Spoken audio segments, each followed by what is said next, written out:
The Queen of Oz, Part 1. "I'm sorry," Mombi said, trying to make her voice as steady as possible. "I didn't mean to disturb your rest." "Well, I'm awake now, and no one comes this far without a reason." She exhaled a small puff of smoke. "Are you here to try to slay me?" "No, nothing like that. Glinda sent me." The dragon's eyes widened, and she nudged her babies awake. They stretched, and little plumes of fire escaped their nostrils. "We have to go, little ones." If Mombi didn't know any better, she'd say that a dragon roughly the size of a palace was afraid of Glinda the Good Witch. Something wasn't right. "You won't tell her you found us," the mother implored. "Of course not. She only wanted—" But Mombi didn't finish the sentence. If she was trying to reassure the creature, "borrow one of your babies" did not sound all that good. The dragon and her babies flew off from the cave with a whoosh, leaving Mombi more confused than ever and shaking in her boots, and not just from the force of the dragon's departure. When she returned to the palace, she found Glinda lounging on her chaise. "Well, where is it?" she asked. I couldn't find it. I got lost." Glinda fluttered her eyelashes. "Then why are you covered in dragon ash, dear?" Mombi brushed the telltale soot off her jacket and stuttered. "What I meant was, I found it, but they were already gone." Mombi half expected her to be mad, but Glinda trilled a laugh. "Dragons are so flighty. Let's have some tea. Boris is bringing the most delightful pink butter cake."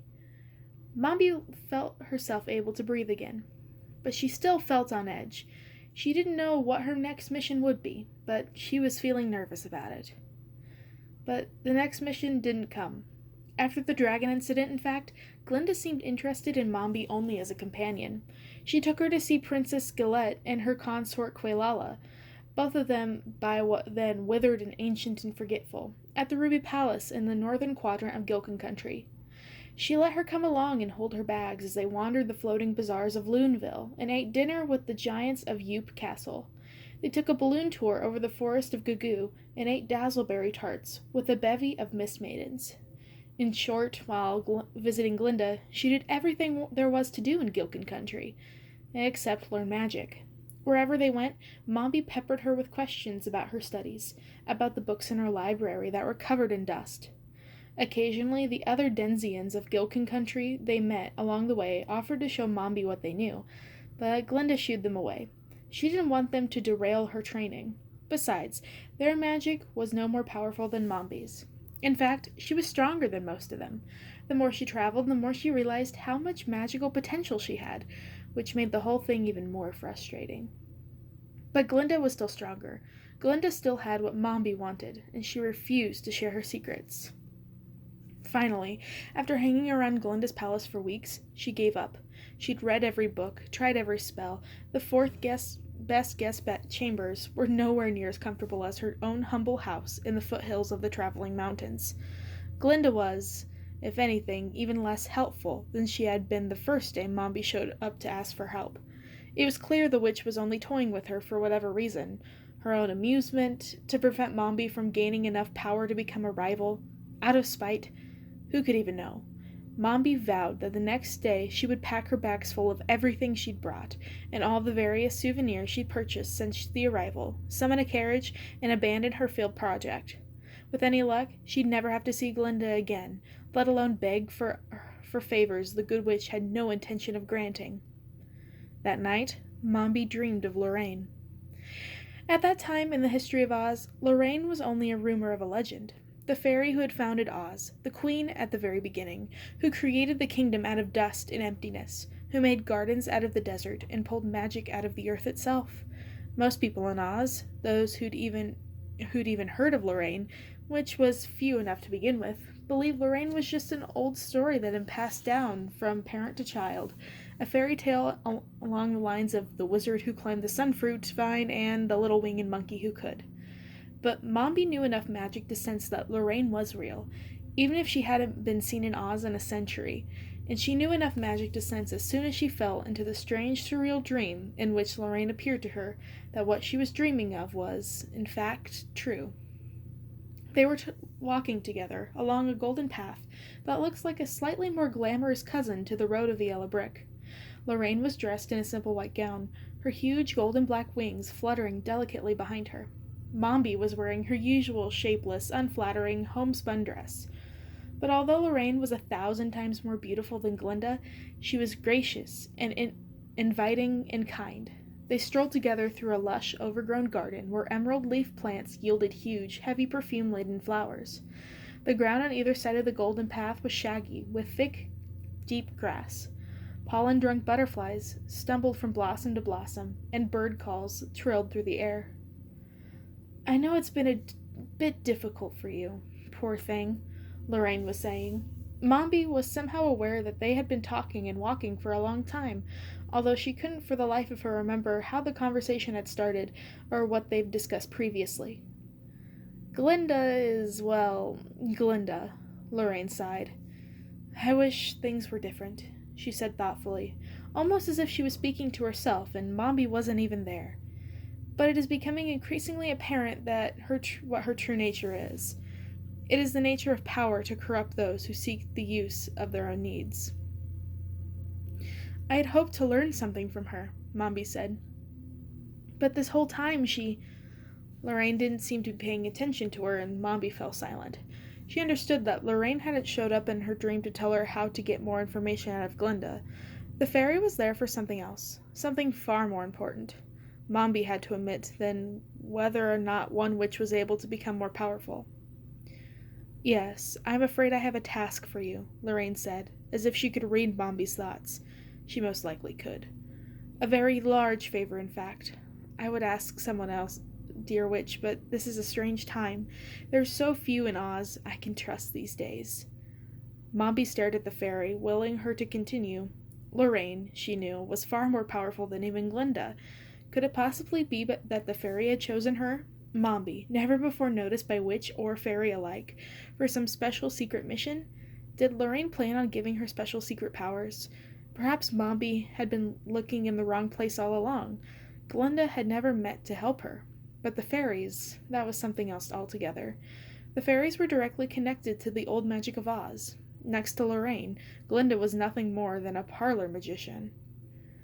But how had Lorraine found her, and what could possibly be she want with a humble, aspiring witch who could barely enchant a backyard toad? "You're too modest," Lorraine said gently, again, as if she could read Mombi's thoughts. "You're much more accomplished than that. We've been watching you for a while, dear." "We?" Mombi thought. "I know you came to Glinda to learn more about what she's offered you," Lorraine continued. "You've been very patient, but I'm afraid it's all in vain. Glinda has many strengths, but sharing her power will never be one of them. She has no intention in giving away any of her secrets." Mombi nodded. She'd suspected as much already. Lorraine's words came as no surprise. "But your dedication is impressive," Lorraine said. "Your willingness to put up with her whims, to travel about, everything that you've gone through, not just with Glinda, up until this point. You want this very badly, don't you?" "Yes," Mombi said hoarsely. "Then it'll be quite easy to bargain with you," Lorraine said with a gentle smile. "We ask very little, but we are able to offer quite a lot more than you can imagine." "You will teach me old magic?" Mombi asked eagerly. "I will set you on the path of knowledge," Lorraine said. "Real magic can only be earned, not given. You will still have to work." "I'll do anything," Mombi said eagerly. "I don't mind hard work." "I know," Lorraine said calmly. "That's why I've chosen you. There is good in you, Mombi, and we need good to balance the wicked that is growing in Oz." Mombi had never thought much of good or wicked. She thought of the witches and the things that they did and how she would do them differently, and now, perhaps, she would have her chance. But there were rumors, of course, that there were unsettling about the witches of the South and West. What she'd seen of Glinda was not the sweetness and light that she had expected. Still, she felt something unfamiliar rise in her chest, something she hadn't felt in a very long time, something like hope. "What is it you want from me?" she asked. "A child is in need of safe haven, and you will be her caretaker until the time comes when sheltering her is no longer necessary." "A child?" Mombi asked, confused. "The child," Lorraine said. "Ozma. The true ruler of Oz. Mombi stopped walking and stared at the fairy, forgetting the beautiful landscape around them. The true ruler of Oz? But Oz has no true ruler. The fairies are the rightful heirs to the throne of Oz, Lorraine said. Only our kind are ultimately incorruptible by Oz's magic. We are the stuff of Oz itself, and we can never act to harm it or its people. All other rulers are fallible. She smiled. A lesson we seem determined to learn the hard way over and over again, I'm afraid. Ozma is a fairy, and the true successor to the throne. If that's the case, why does she need protecting? Mombi asked. Lorraine looked serious and said, Glinda, she said simply. Glinda? Mombi echoed stupidly, and then she realized what Lorraine was saying. Glinda wants to hurt the true ruler of Oz, but why? You know the answer to that, Lorraine said. And, of course, that much was true. Mombi had already seen plenty of evidence of both Glinda's power and Glinda's cruelty. Beneath the mask of goodness lurked a manipulative, power-hungry witch who abused her power over those weaker than she was. Mombi would never have guessed that Glinda wanted to control Oz itself. The idea was almost unthinkable, but as soon as Lorraine said it, she knew it was true. Glinda wasn't good. Far from it. Glinda has already tried to kill Ozma, but she was unable to find the child, Lorraine continued. Not good was one thing, but trying to kill a child was downright wicked. It is obviously in the best interests of Oz for Ozma to survive to adulthood to take the throne, as is her right. Besides, she's family. Lorraine smiled again. It is my duty to protect her, whatever the cost, and I only have so much influence over events in Oz from this place. She waved a hand around her, encompassing the jungle and the beautiful plants and flowers, the golden path. I need your help, Mombi. I need you to protect the succession line of Oz, and I need more from you in the future. More from me? What do you mean? The future is never as clear as we wish it to be, Lorraine said, but I sense dark times ahead, dear Mombi. I'm afraid the shadow of war hangs over Oz.